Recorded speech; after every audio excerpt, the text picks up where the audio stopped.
The plank is the absolute baseline of core fitness. Everyone knows what it looks like. Almost everyone has tried it, and yet very few people truly understand what it demands of the body. We are repeatedly told that it is the ultimate core exercise, the path to a 2-minute hold, building raw functional strength, and earning visible abs. But actually attempting a daily plank challenge for a month exposes a harsh reality. If you test your baseline on day 1, failure hits fast. At 23 seconds in, the entire structure collapses. The problem is that physical form is a liar. Your brain convinces you your back is perfectly straight, and you feel completely solid. Without an external mirror or a camera, you have no idea your body is already caving in. This skeletal diagram shows a human figure in a plank, highlighting the ideal, straight load-bearing alignment from the shoulders down to the heels.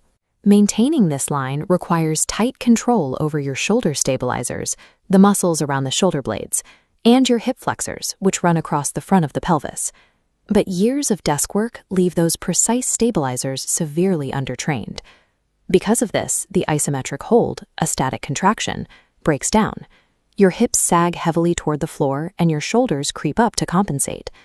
Reaching the 2-minute mark requires you to diagnose and fix these structural leaks first. Yet, repairing this muscular weakness is only the outermost layer of the plank's true challenge. Even when you correct the mechanical frame, a highly visible hurdle appears almost immediately: the uncontrollable, violent shake that takes over your entire body during the first week of holds. Then, usually around the second week, the visible shaking naturally settles down.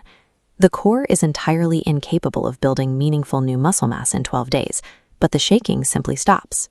This visualization shows what is actually happening underneath the muscle.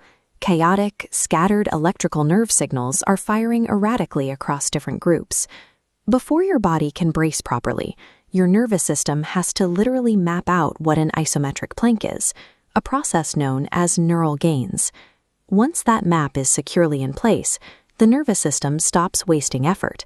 The muscles stop fighting each other, the internal timing aligns, and the violent shaking smooths out entirely. The immediate physical benefits of this neurological adaptation happen fast. Your posture holds steady without thinking, your breathing naturally calms down, and your body stops leaking energy. With motor control finally calibrated, the nervous system ceases to be the enemy.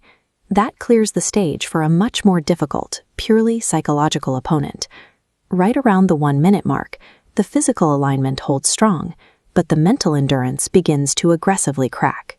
When physical exertion reaches its peak, the brain alters how it perceives the passing of time, a well-documented cognitive shift called effort-induced time distortion. This timeline graph illustrates the distortion. As the effort level metric spikes, the physical space between individual seconds stretches further and further apart. Inside a difficult plank, the final 15 seconds objectively feel longer than the first 40 seconds combined. The ultimate enemy of the exercise isn't the physical burn in the deep core. The enemy is the agonizing, static monotony of forcing yourself to hold completely still. People try everything to escape this monotony. They listen to upbeat music, carefully count their breaths, or visualize relaxing beach scenery.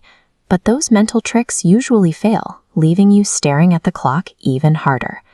Beating the monotony requires tactical variety, like mixing heady jump rope circuits between your static sets. A heavy rope violently spinning through the air forces dynamic core bracing, breaking up the static boredom while keeping your abdominal muscles fully engaged. The other half of the solution is absolute mental surrender. You cannot meditate your way through the hold. You have to simply sit with the discomfort, stop trying to fight it, and keep the form tight. Finishing a 30-day timeline relies entirely on executing a non-negotiable daily plan. You cannot wait around for a burst of motivation to carry you through the friction. You have to endure the boredom, even on the days you want to quit.